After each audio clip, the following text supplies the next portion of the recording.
Hello, everyone. If you like what I'm doing here, please consider subscribing, liking, and commenting. It would really help the channel out quite a bit. Thank you very much.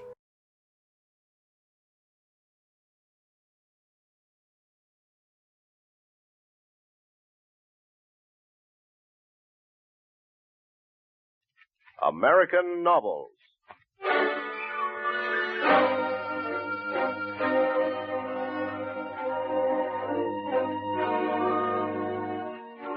A Tale of the Sea, a pioneer of genuine sea stories, a novel of adventure that met with such unlooked-for success that sea tales came into vogue as a consequence. The NBC University of the Air presents an adaptation of James Fenimore Cooper's novel, The Pilot, another in the series of books that live American novels.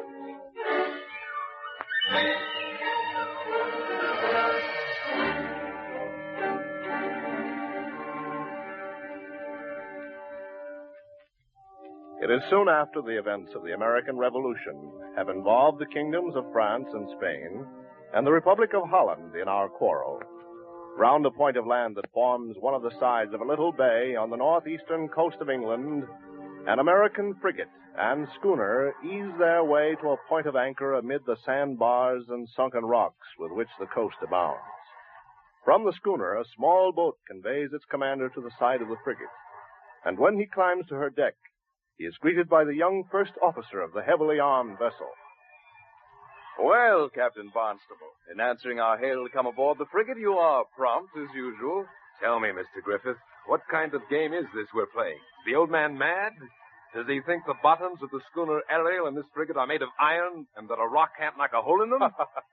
Captain Munson ably commands this frigate, Barnstable, and he knows your prudence too well to fear the wreck of your vessel. But why sail we to this treacherous position? I thought our mission was to go ashore at a less dangerous point and capture a few prominent British royalists that we may use them in exchange for American prisoners. That is our mission, and this our first important step toward its accomplishment. Before our goal may be pursued further, we must pick up our pilot. Ah, yes, our pilot. The mysterious gentleman signals from shore, and we race in answer to his call. Perhaps into the very muzzles of shore batteries. Oh, we fly the British flag from our peaks. This is droll navigation indeed. First, we run into this unfrequented bay that is full of rocks and sandbars, and then we get off our pilot. You get off our pilot. I? With the assistance of Mr. Murray and Long Tom Coffin, you were to go with them in the whaleboat to the beach. And how am I to know this pilot? Well, he is a small man who will be garbed in a drab pea jacket. And when you find him, you are to ask what water we have in this bay.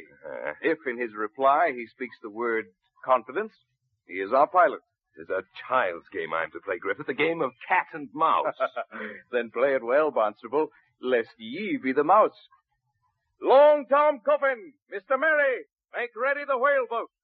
Aye, sir. I suppose that's your way of telling me to be on my way, Mr. Griffith. It is. Well, there's not much of daylight left. From the looks of the sky, it's fair to be a stormy night. Yes. If you meet with difficulties ashore, show 3 oar blades in a row. Yes, 3 oars on end and a pistol will draw a shot from the frigate. On our own heads, no doubt. A long shot makes a great smoke and some noise, Mr. Griffith, but it's a terrible, uncertain manner of throwing old iron about. Then let's hope its tossing will be unnecessary, eh? Whaleboat ready, Mr. Griffith. Whaleboat ready, Captain Barnstable. I heard. I'll go now to the beach. Be prompt, be cautious, and above all, be successful. For the sake of our mission, Barnstable, bring back our pilot.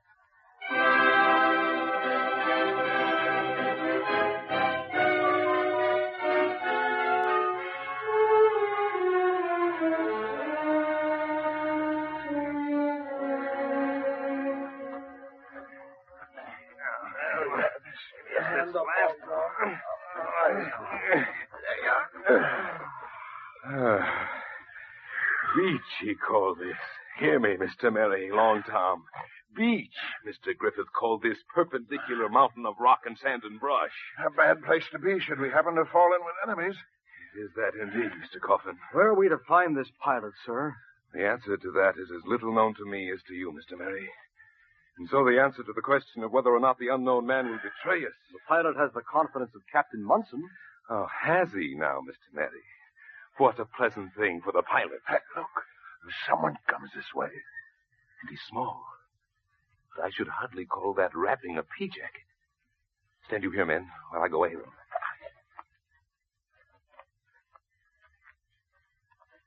Sir, question, please. What water have we in this bay? The usual kind, sir. Wet. Ah. How would you like it, stranger, to be brought aboard my ship a prisoner, that I may fully enjoy the benefit of your wit? Hear ye, stranger, you are merely out of season.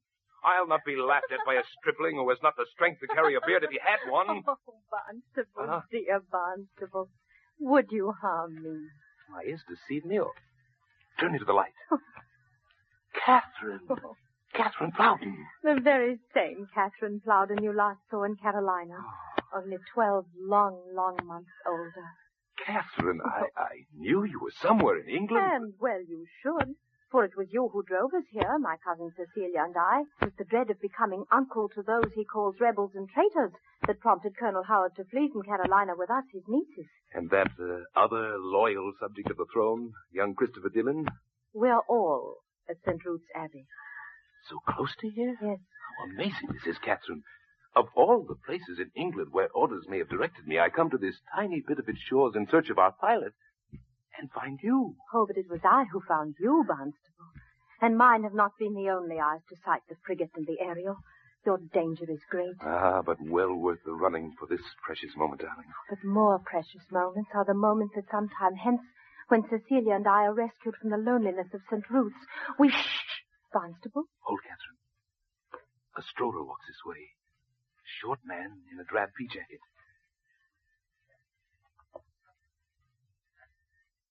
I say, my good man, what water have we in this bay? Enough to take all out in safety, who have entered in confidence. There by the hedge are two of my crew.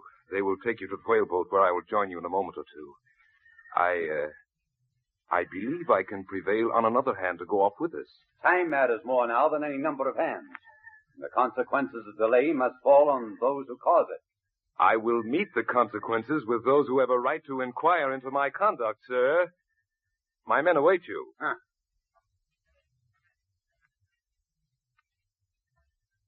Is that your pilot, Barnstable? My pilot, Catherine, or a king? His manner makes it difficult to determine. Is he to report to John Paul Jones? John Paul Jones? What idiocy is this? I've heard word that John Paul Jones may be aboard one of your ships. What you heard is nonsense, then. Oh, it is of no matter, Barnstable. What is that with our hearts back in America, Cecilia and I are little less than prisoners at St. Ruth's. You said a moment or two, Captain, or an hour or two. He is a king, and no doubt. You'd best go, Barnstable. No. Yes, Barnstable, because I ask it. Go now. But come for us soon. You'll find us willing captives, Cecilia and I, if Griffith and yourself are our captors.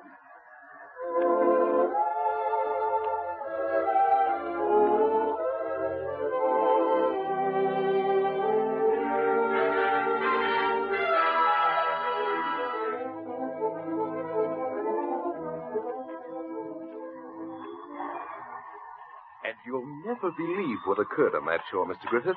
I saw this person walking toward me. Captain Barnstable, return to the schooner Ariel and get under way at once. And just who is to justify to Captain Munson my moving without orders? You'll get under way at once, Captain. A nor'easter brews as any man who's been to sea can tell. 2 hours hence, a heavy swell will break where these vessels now ride so quietly. The Ariel sails upon the word from Captain Munson only. Then go aboard her, Captain, and make sail. Captain Munson? You will respect the pilot's word as my word, Barnstable. Get the Ariel underway and stay within hail of us. Aye, sir. A small boat from the Ariel awaits you. Come, I'll see you on your way. Now then, Mr. Griffith. Beware, pilot, how you trifle with us ignorantly. It's a dangerous experiment to play at hazards with an enemy. You know not what you threaten, nor whom, Mr. Griffith. Oh, I know what I threaten, Mr. Pilot. As for whom, that shall be determined as you discharge your duty.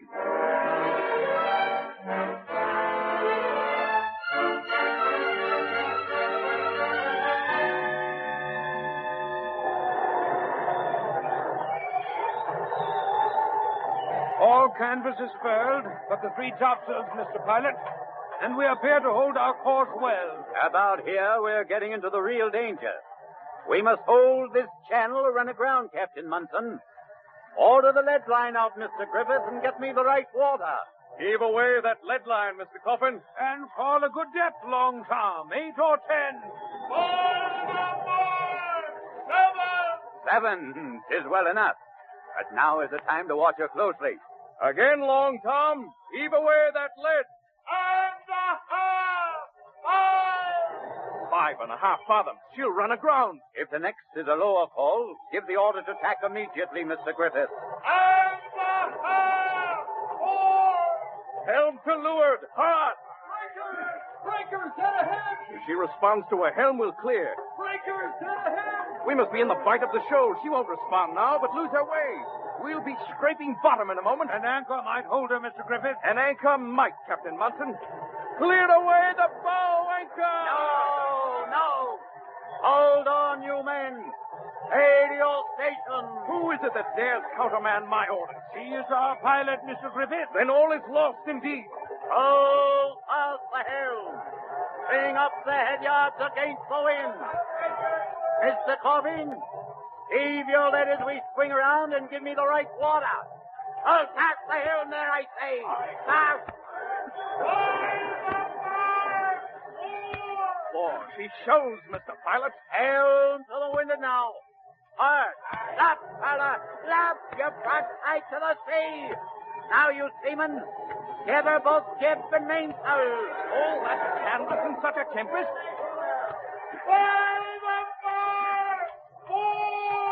She shows, Mr. Pilot, and there's naught you can do about it. Steady on the helm. She'll feel the shock of the wind in the main canvas. Hold her helm. Look out! Oh, it's the jib blown from the boat rope. Did I not say it was perilous to loosen all that canvas?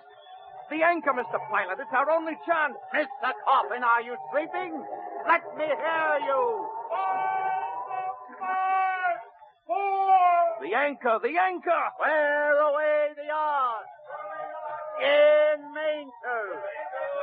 Steady a course now. Hold fast the helm. A deeper call. She may be swinging to the channels. She is, Captain Munson, and into the sea beyond. What think you the next call from Long Tom, Mr. Griffith? And a half 5, or perhaps only 4. Ah, to be nearer the call, you do best to add the two together. There, Mr. Griffith.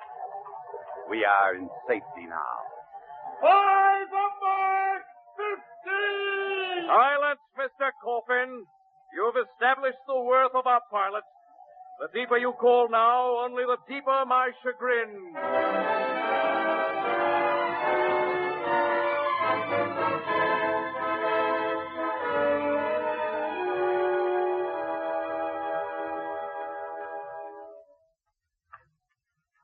There on the starboard oars, Long Tom.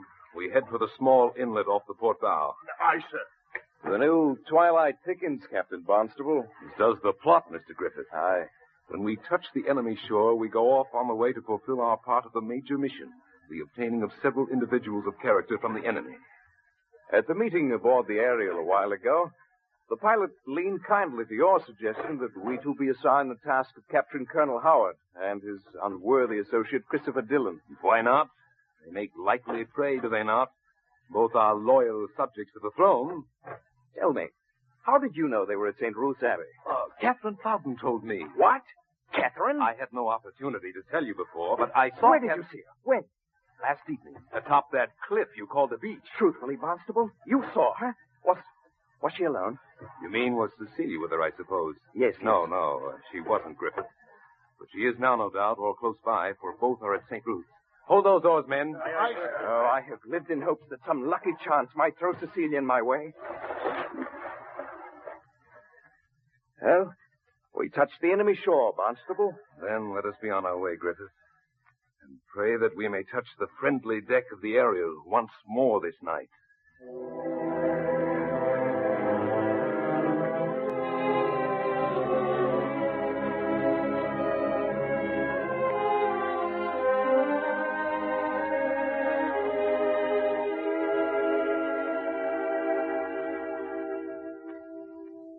What are you doing at that window, Mr. Dillon? I told you, Colonel Howard, I thought I heard some sort of commotion outside. Nonsense. I heard none. Catherine heard none. Did you hear any, Captain Buttercliff? I heard none, Colonel. You hear, Mr. Dillon? Sit down, boy. The captain has the Abbey well guarded against any attack by my rebellious and misguided countrymen. But, Colonel, if that was a commotion I heard... It wasn't, I'm sure, Mr. Dillon. Your nerves are on edge. Your own are not what they should be, my dear Catherine, judging by the way you tug at that handkerchief. Oh. Ah, Cecilia, my dear, how beautiful you look. Here, sit here by me. I'll be quite comfortable here by Cousin Catherine, Mr. Dillon. Oh, you, yes, of course. You really should sit by Mr. Dillon, Cecilia. Or better still, by the military might of Captain Buttercliff. Little good I could do to protect you from the ruffians who caused the commotion Mr. Dillon thinks he heard. Catherine, did they... Yes? What do you mean, Cecilia? Well, come in. Yes, orderly? I've been instructed to advise you, sir, that our sentinels are detaining two suspicious-looking men who, by their dress, appear to be seamen. Oh, no. Ah, silly talk, was it, Colonel Howard? Nonsense, eh? Did I say I heard a commotion outside, or did I not? You said it, Mr. Dillon, and quite enough time. Yes. Orderly, send the men in here. Very good, sir. I beg to be excused, Uncle. Now, Cecilia, there's no need for you to become unduly alarmed. These men won't harm you. Perhaps Cecilia begs to be excused for another reason, Colonel Howard. Perhaps these men, here they are. You understand, of course, gentlemen, self-preservation requires of us that you be detained, but only to clear yourselves of any doubt on our part, which I'm sure you'll have no trouble doing. I am not of that opinion, Colonel. Did I ask if you were, Mr. Dillon? Seamen you look to be, gentlemen. From whence came ye, pray, and whither are ye bound? From Sunderland last, bound overland to Whitehaven. That voice. Where have I heard that voice? Carolina, perhaps? Why, he sounds just like Henry Fletcher. Yes, doesn't he, Cecilia? No, Catherine. No, Cecilia. You both know very well whom he sounds like, don't you? No doubt because he is a Mr. Griffith. Griffith? Yes. Are you mad, Mr. Dillon? This unkempt, unshaven, slovenly-looking man. Forgive me, sir. You take him to be Edward Griffith? Yes. And who be the other? Regardless of whom they may be, Colonel Howard, I demand their further detention. But we have no proof they're enemies. I think it proper the men be detained. Ah, Captain Buttercliff adds his wise word to mine. Now, as to proof that they are enemies, Colonel, just wait. Where are you going, Mr. Dillon, that you climb into your wraps and spurs? I ride to attend to some important business, Colonel Howard. And if what I believe is true, it will be some very important business indeed.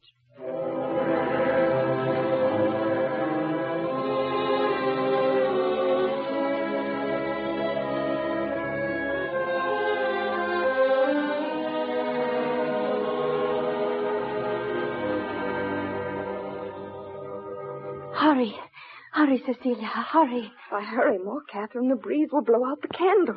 I trust the orderly won't suspect we've not given this key to Captain Buttercliff, and that he truly believes the captain requested it. Here's the door.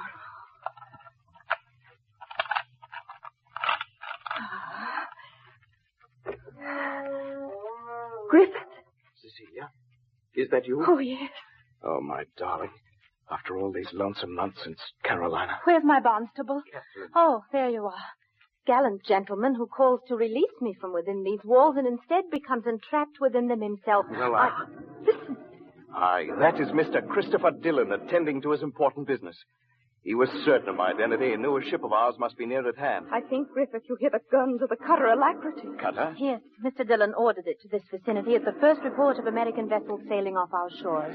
Griffith, we've got to get aboard the Ariel and give our boys a hand. Getting aboard is no simple matter, Barnstable. But we have to... Nor is the more immediate task of escaping from here. The door at the end of this corridor is unlocked, Griffith, and a thick hedge outside will conceal you from nearby sentinels and permit your escape. I think not, Miss Plyte. Captain Buttercliff. In His Majesty's service, Mr. Griffith. I think it best we adjourn to the upper chamber. When Mr. Dillon returns from his duty well done, he will perhaps want to ask each of you a question or two before condemning you to a scaffold.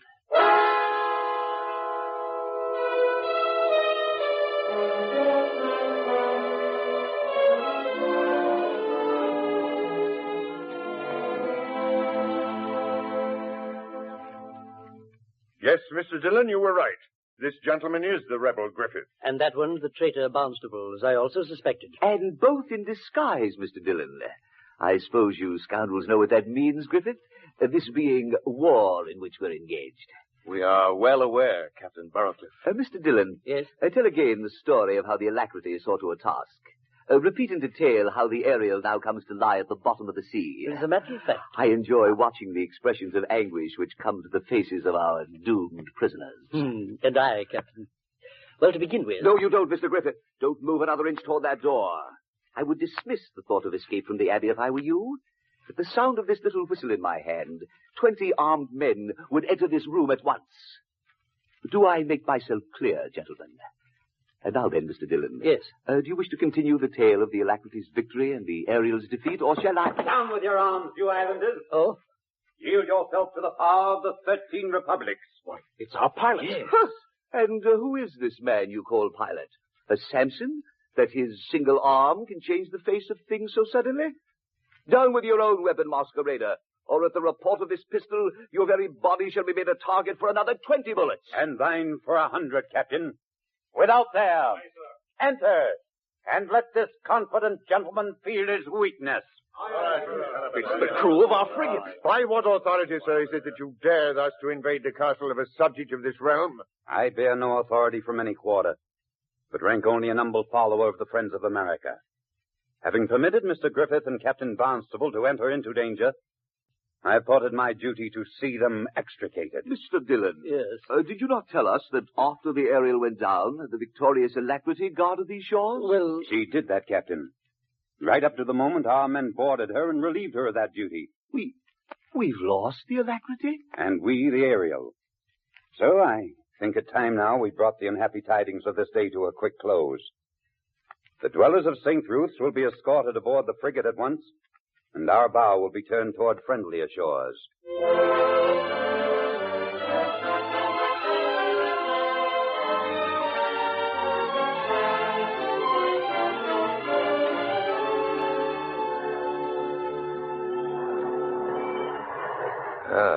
Tis the long way we sail for home, Mr. Griffith.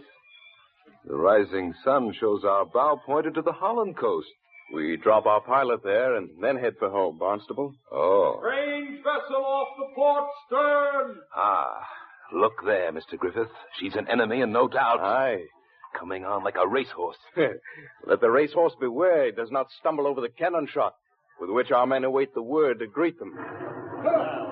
Well, he's eager for the prey. He cannot wait to hail within striking distance to let loose his fire. Are the ladies secure below? Yes, they are. That's the way to talk to these rebels. Colonel Howard, I'm afraid, sir, you will soon find this deck unpleasant and dangerous. You know little of old George Howard, young man. If you think he would for thousands miss seeing that symbol of rebellion which flies about, leveled before the flag of his majesty. That's telling the rebels. Speak again and put these traitors in their place. His Majesty speaks with a loud mouth, Mr. Griffith. Is it not time to answer back? I think it is, Barnstable. It is not, Mr. Griffith. Well, here's that strange pilot of yours, who seems to hold the authority of a John Paul Joe. Get below deck, Colonel Howard. It's my pleasure, pilot, to remain and inhale the odor of loyalty that's wafted from yonder floating tower of the king. Now hear him cast you rebels and traitors to the throne. If it be your pleasure to remain on deck, Colonel, we will respect your pleasure. Mr. Griffith, give the order to fire. Aye, sir. Now, lads, let them have it.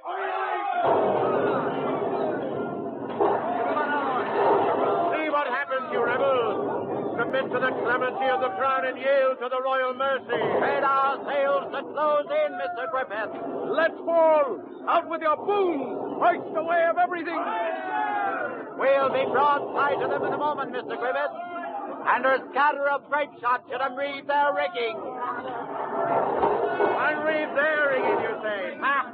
Close in, Mr. Pilot, closer. Perish, rebels! Perish, traitors!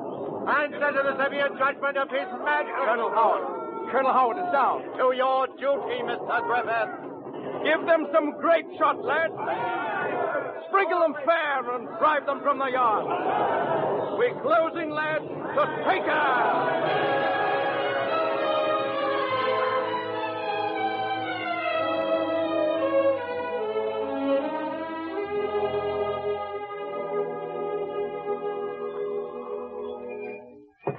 We rest off the Holland coast, Mr. Pilot. Very good, Mr. Griffith.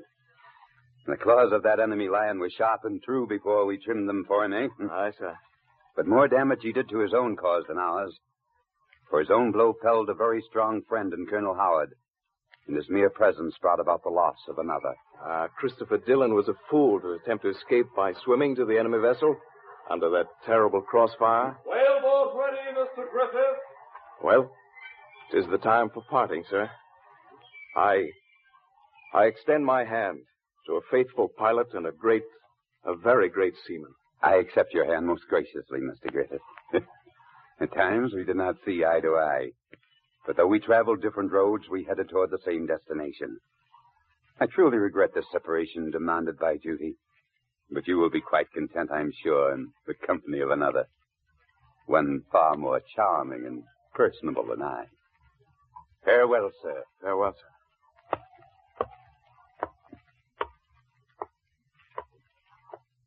Edward? Oh, Cecilia, my darling. Oh, Edward. And Catherine. Does our pilot depart with no word of farewell? When duty calls, Catherine, there's little time for social niceties. What an utterly strange man he is, Edward. Aye. I've never known anyone quite like him. Nor I, Cecilia. He is a man of consummate knowledge of his profession. A man of cool, deliberate, and even desperate courage. But who is he? I cannot recall that I ever once heard his name. He is just a man, Cecilia. Just a man who is ready to lay down his life for a cause in which he believes. Well, there he goes. Must the pilot report now to John Paul Jones? No, Catherine. In fact, it isn't possible. For the pilot is the only man who doesn't find it necessary to report to John Paul Jones.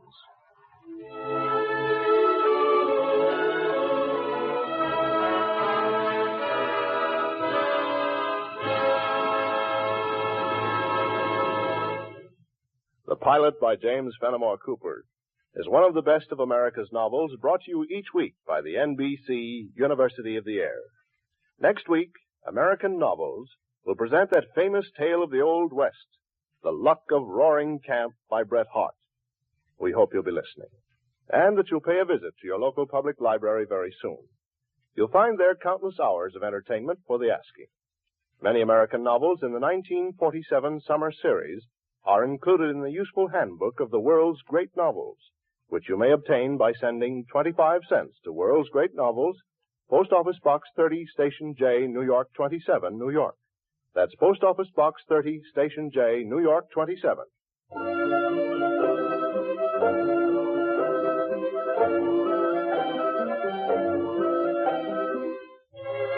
The Pilot was adapted for radio by Bob Maley. The music was composed by Emil Soderstrom, and the orchestra was directed by Bernard Berquist. The entire production was under the direction of Homer Heck. Catherine was played by Geraldine Kay, Cecilia by Doris Grundy, the pilot by Rupert LaBelle, Griffith by Larry Alexander, and Barnstable by Ken Nordine.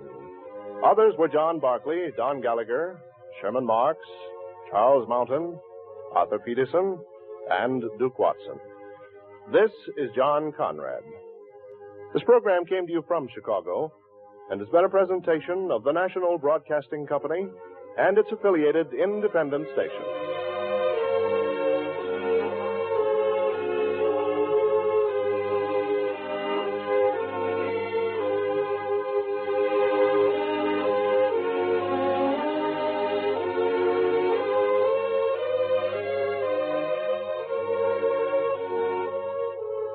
Today is Air Force Day in recognition of the 40th anniversary of the Army Air Forces.